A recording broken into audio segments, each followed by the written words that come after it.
Well, welcome everyone to another episode of the Future of BizTech. I'm your host, JC Granger. I have the pleasure of having with me Jerry Abiog, who is the co-founder and CMO of Standard Insights. Jerry, thank you so much for coming on the show. Tell everyone a little bit about yourself and the company. Yeah, JC. Hey, thanks for having me on and giving me the opportunity to tell my story. So, for your listeners out there, my name is Jerry Abiog, and I am one of four co-founders of Standard Insights. And how I got here, or how I arrived to this moment, was I've got 25 years of sales and marketing experience, and roughly 10 years ago, I left the corporate world. And at that time, I went out on my own and started my own consultancy, helping software companies with sales and marketing initiatives. And along the way, I've had some great clients that have had successful exits, and then not so great clients who utter bust. And as they say in life, you learn from failure. And one of those clients, one of my big failures was I was working for a startup, helping them with sales and marketing. It was my first experience with an AI and machine learning startup. And like I mentioned before, it was an utter bust. But what I learned, two key lessons I learned back then is, number one, doesn't matter what software you have, or you could have the best software on the planet, it has to be easy to use and solve your potential customer's business problem. And number two, there was something bubbling beneath the surface with regards to AI-driven applications. So much so, there was a study put out by Grandview Research a few years ago that the AI and machine learning industry is predicted to grow to roughly $500 billion in 5 years. So during this time, as my client was imploding, I was wondering, what to do next. And then through serendipitous events, through mutual friends, I met my future co-founder. He was visiting from Chennai, India, visiting Atlanta. He used to live here in Atlanta. And he pitched me this idea that he had, this prototype he had of this AI software that could help businesses drive repeat buyers. And mind you, this gentleman's experience was heavy-handed. He used to work here in Atlanta as a technological architect for General Electric. And knowing what I learned from my past failure, I liked the guy. We got along well and thought his idea had enough merit to take it to the next step. So I took his idea, flew from Atlanta to Denver to the outdoor retail show. When I returned back to Atlanta, a week later, had secured 2 beta clients. So that was how Standard Insights was born, and knock on wood, we're off to the races. That's awesome. Well, so tell the audience a little bit about what are like the main 1 or 2 problems and pain points that you guys solve, and for which, is there any specific industry that it helps more than others, things like that? So number one, what do we solve? We help businesses drive repeat buyers using artificial intelligence. And number two, that's a great one-liner, by the way. I love that. Repeat buyers using artificial intelligence. It says so on the on the business card. I hope so. And number two, it's industry agnostic. So as long as you have data, we can help you. Now, we started off in the e-commerce realm because it was the easiest to get our foot in the door. A lot of data there. A lot of data there. E-commerce companies were the early adopters of AI. But now, as we've seen, because of what's happening with COVID and the idea of digital transformation, now the concept's really taking off. I imagine a lot of SaaS companies would be big for you too, because they have, like software companies, because they have a lot of data coming in and out from customers. Yeah, absolutely. But what we're seeing a lot now with everything that's going out there, or that need help, are the restaurants and brick and mortar stores. Well, let me ask a question. What about financial or like regulated industries, like legal or financial? Because I've always been curious where AI maybe overlaps or conflicts with a regulated industry. What kind of experience do you have in that? That's just for me, curious. Yeah, so funny you say that. So one of our other co-founders, he was talking to a potential maybe channel partner of ours that has worked in the financial industry. So I'll let you know, because the idea is there. They've got customers, they've got data that needs to be segmented. But you're right, there's a whole nother level of regulations that you have to abide by. So I'll shoot you an email once I find out. I really am curious because we've had some clients from those industries, and they're more challenging than others because of the regulations. You have to jump through so many hoops. I mean, I remember we had one financial client we did really well for, but I mean, the process of even just getting, let's say, an article submitted for them was insane. They had to go through a whole regulator who had to read every single thing, and they'd say you can't use that word or whatnot. So it was just frustrating, and that's from a human standpoint where we can easily quickly change it. When you have AI, there's a little more automation there, and there's a lot. It's a scalable either solution or problem, right? So I always just thought that was interesting to see how AI and finance or legal kind of came into that. Yeah. Now, I don't know, just because with this whole COVID thing, and if you take finance out of it, just other verticals, this AI and digital transformation, it was part of their process, but it was going to be 3 to 4 years out. But because of COVID, it helped shrink that down. So now we can't do this stuff way out. I mean, this is something we've got to consider now. So Sure. I don't know if the financial industry, maybe the legal industry, maybe have an aha moment. Like, hey, I understand we were in this box before, but because of COVID and because our customers expect something different, that we've got to act now, or maybe lose them to other folks. So it sounds like really your biggest market so far, I mean, you got the e-commerce side, a lot of data, the retail and restaurants, obviously because of the traffic flow of people. So there was something also on your site that I saw, iorder.menu. What was that about? I wanted to ask about that. Yeah, so I mentioned before, we started off in the e-commerce realm nearly 3 years ago. So this is just 2021. So back in 2019, McDonald's had purchased one of our competitors, and it was it was a company similar to ours using artificial intelligence to help drive growth. So it was 2019, summer 2019. We thought to ourselves, hey, this could be a good idea to delve into restaurant hospitality vertical. So number one, our competitors got bought by McDonald's, big dollars, right? That's number one. And number two, one of our other co-founders in Fort Myers, Florida, actually owns a restaurant. So we developed a prototype. The other tech co-founders developed a prototype in 2019, but it just kind of bombed. It failed. So we went to other verticals. We put it in the garage. But then COVID hits the whole planet we're coming up a year now, early 2020. We pulled out of the garage because we saw that, hey, everything was going, curbside, online, more so than it was, prior to COVID. So at that time, this was March, April last year, we decided to spin it off and call it its own product, if you will, iorder.menu, to give that action-oriented feel to it. And how has that been doing so far? I mean, it's good. It was just like with anything, there was some bumps and bruises, but just like in anything, like even with vaccines, right? The first folks that go out to the market, okay, yeah, they're the first ones, but there's a lot of mistakes there, right? So how many vaccines are out right now? I think in the US there's 2, so there's more coming down the pipe. They're obviously going to be, being approved. But if you pull up any article, the current digital menus are out there right now, like Uber Eats, they're taking all your data. Grubhub is getting sued because they're taking restaurant menus and putting them on their site, and without the restaurant owner knowing it. A lot of data manipulation, just similar to what's going on and the mess with this, with Twitter and Facebook. I mean, these companies, like it or not, I mean, they got your data.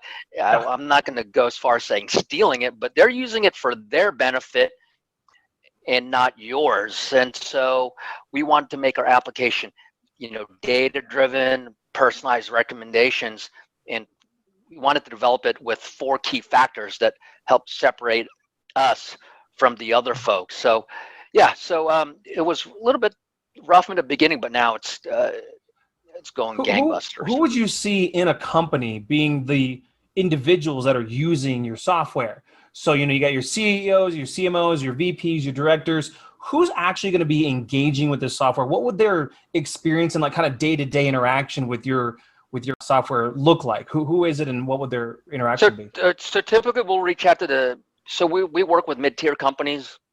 So typically we'll get access to the CEO, and then once we've embedded in there, we'll work with their their head marketing person.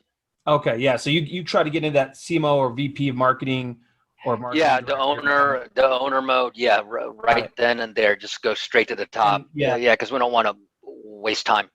yeah, for sure. So let me ask you another thing here too. Is well, actually, let me make a comment. I think it's really great that you talk a lot about the failures first. I've owned my agency for 10 years, and people are like, well, how'd you get so good at marketing? I'm like, I'm not a genius. I've just stepped on every single landmine Yeah, in the field. Like I'm war torn, right? Like that's it. It's the pure experience of it all. And I think a lot of people forget that the only way you get to these really great ideas and really great systems and software is like what you have. The only way you get to that is because you've either gone through mistakes or mistakes happen to you. Maybe you were yeah, a victim of a mistake. You're like, I'm going to save other companies from ever going through that. So I'm going to make this new company. It always comes from some sort of problem or series of issues. And then you just keep dialing in, and, I have the marketing brain. So I look at it like that. Even campaigns start right. off with our best educated guesses. And really it's the data and the experiences, the wins and the losses that are going to tell us how to navigate and get better and better, so that at the end it looks like we're geniuses, but really we're just we're going back and forth a little bit here. And JC, you're absolutely right. I'm 50 years old. I don't know a lot, but I do know that if someone comes to me and maybe pitching me an idea or whatever that may be, like I've never failed in life or what have you, I'll probably like, yeah, just get out of here. Yeah, I don't trust someone who's never failed. Trust you. Yeah, I don't trust you. Even if they're not lying, because Yeah. I can't trust how they'll react when they do fail, right? Because they won't know how to deal with it, right? Like I need to know that someone's failed a ton, and right. and even then, I don't mind if they fail on me as long as they have the integrity of how to make up for it, right? Mistakes happen. Not every idea that you have is going to work out. But if you say, listen, I'm not going to give up until we get it right. Then I'm okay. As a customer, yeah, absolutely. I feel better. Yeah. Yeah. So real quick here, I do have a question though. You have 4 co-founders. So I mean, what's that like? I feel like it's like a boarding school of CEOs. Like you're all like, how do you guys get along well with 4 people, and how has that been? And I'm asking you this because a lot of people listening to this podcast are people in business like you, and I'm sure some of them have had or are considering having other partners. So how did you get to 4, and then how has that worked out? Yeah, so it's basically open and honest communication. So it started with 2, the guy who used to live here in Atlanta, right? So as we got momentum, we met another person in Florida, because I'm here in Atlanta, who had real life experience with dealing with negotiations with, venture capitalists. And this gentleman is actually an angel investor for Standard Cognition. So the play on the name, Standard Cognition, Standard Insights, their logo is capital S, small letter C. Ours is capital S, small letter I. And he's an angel investor for that company. And if you Google that company, they're one of the projected unicorns. I think their valuation is 500 million on Wow. up. So they're doing the artificial intelligence with the overhead cameras, so you go into the store and leave without paying because it records what you're doing and what like those purchase. Amazon stores that they're talking about. But just cool. Like with Amazon, again, we do personalized recommendations like Amazon, but Amazon, people are angry with them right now. They're a monopoly or whatever they're called right now. But again, they have your data, right? You don't get to own it. You don't get to use it. You don't get to use it for your benefit. But you guys would create this for like a supermarket. And for supermarket, you control your data. So that was the other guy. And then to round out, so we're more in the business end here in the U.S., right? All sales and marketing and negotiations are done here. Mm-hmm. But on the tech side, I mentioned the gentleman that used to work for General Electric. He used to live here, and then we rounded out the team with last co-founder has a master's in computer science, and he went to what amounts to the MIT of India. So you got the tech side, background statistics, worked for a Fortune 50 company in General Electric, and another guy with a master's in computer science from the MIT of India. And then myself, I've worked for another startup, and then the other 4th co-founder who's got experience as an angel investor for a high value startup in artificial intelligence. But honestly, it's just, we all have our different personalities, but it's just, working together towards a common goal and then open and honest communication. Well, that's. I'm glad you guys are making it work. I know some haven't, right? Like that always doesn't always go that way. So it's good you guys have that going. I am curious though. So I've had a couple of different AI companies on the podcast before, and I've worked with AI companies. Where do you see your industry going in 5 years? With the exponential curve of advancement that it's on. This podcast being the future of BizTech. Tell me what you see as the future of your BizTech. And not your company, I mean but the industry in general. Well, so I mentioned before, Grandview Research, $500 billion in 4, 5, 6 years. I think COVID helped accelerate that.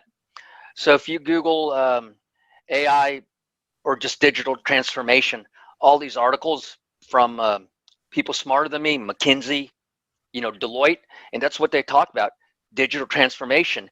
And that, so what's the meaning of digital transformation? So it's using digital technologies to fundamentally change, number one, the way your business operates, and number two, how it provides value to your customers. So it involves basically thinking outside the box, getting uncomfortable, and our favorite thing is possibly learning from failure, because it's not going to be perfect.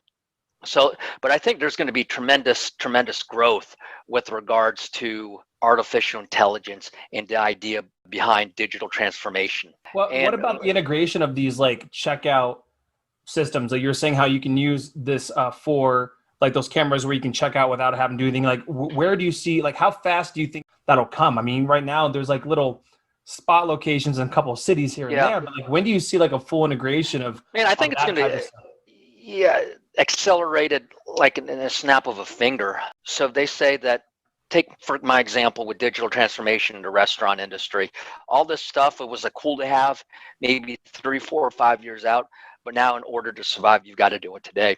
Even if COVID ended today, but people have gotten used to curbside pickup, doing things on their phone. That stuff is not going away. I mean, look at what we're recording on Zoom. I mean, who really knew Zoom, last year, right? 10 years ago when I was in the corporate world, when we would do something like this, it was a big, giant, elaborate setup. Now I'm doing this on my phone, right? So, or even renting movies. It was Blockbuster. Now it's all digital, right? You got Netflix, you've got Hulu, and a bunch of other companies doing that. Yeah, I think it's going to accelerate, definitely. And COVID helped out with that. Where do you see your company? As bad as COVID's been. Yeah. Where do you see your company in 5 years? So again, I like to be able to give the audience a couple teasers about what maybe is coming down the pipeline for you guys specifically. What are you guys working on right now that people can look forward to in the next, 6 months to a year? So we always try to expand our technology base, and we want to make things sticky. So if you're a customer of ours, we want to make it so hard that you can't leave us, basically, right? So we're tech stack upon tech stack upon tech stack. Like a instead of hey, you got one tool, like a hammer, screwdriver, it's going to be a multi-purpose pocket tool. Or if you're just not a boxer, you're an MMA fighter that knows, boxing, Muay Thai, wrestling, heavy lift. So we want to be that well-rounded, tech company that once you're our client, you're not going to want to leave. And we do things. What are a few of those specific features, though, that maybe you don't have out right now that you're working on? Oh, that's kind of secret, but whatever we do with regards to software, right? You're a CEO and I pitch you and I do the song and dance and, you're mesmerized and sign on the dotted line for a check. But if you don't log in or your staff doesn't log in, you're not going to renew. So how do we combat that? Well, we're there every step of the way. We offer managed services to help you with, with the software. So it's not just software. You actually have people who will be good account managers and actually help walk people through it and hold their hand, so to speak. So it's not, I just get, hey, JC, here's your login, bye, thanks for a check. Yeah. And then when it comes time to renew, hey, JC, hey, your renewal's up. And you go, well, I never logged in. You put a good presentation together, but you never Yeah. logged in or never used the software. So No, we that's want to make good. it I like to hear sure. that. Yeah. There's a customer service side then beyond just here's the software. And again, repeat customers using AI. I mean, that's the one liner, right? So I mean, if a prospect is listening, if you're having an issue with repeat business, then obviously something like Standard Insights would be something to be able to go check out.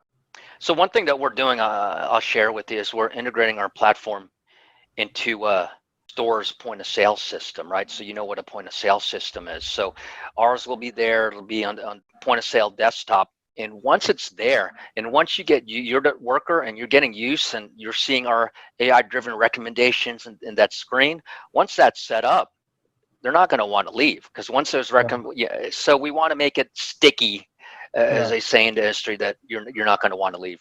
Well, it always costs less money and takes less time to get a repeat customer than it does to go get a new customer. So there's a huge benefit from an ROI standpoint there too.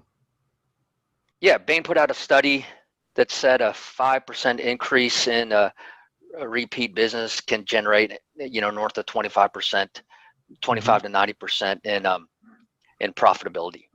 So yeah, because you're right. Yeah. What would be the best piece of advice, even just business-wise or generically, that you've ever had that you can give the audience? Like just that one golden nugget. If you could give everyone here one piece of advice, what would it be? What Winston Churchill said, right? Never let a good crisis go to waste. So COVID, I know it sucks for a lot of people, not only here, but, around the globe. But to take it a step further, learn to be uncomfortable, right? Because that's the only way you grow. And whether it's at work or, what you're doing in your career, but also outside of work, do stuff that makes you uncomfortable. Like if you want to lose weight, you've never run, maybe walk around the block, or just get up and do a 5K, anything that challenges yourself, right? Maybe instead of, spending all your time with what's going on nowadays, fighting with people on social media, right? That's just not going to help anyone out, right? So just, be open to improving yourself on a daily basis. And how do you improve yourself? Is being uncomfortable and challenging yourself. Well, that's awesome advice. I appreciate it. Is there anything I haven't asked you that you want to tell the audience before we go? No, that's about it. If they want to, get a hold of me, they can find me on LinkedIn, Jerry Abiog, Standard Insights. They can go to our website, standardinsights.io, or shoot me an email, jerry@standardinsights.io, and be happy to chat. That's awesome. Well, listen, Jerry, thank you so much for being on the show. Love your software, love the company, and really like you as a person too, especially with your thoughts and advice. Thanks for coming on. Hey, thanks, JC.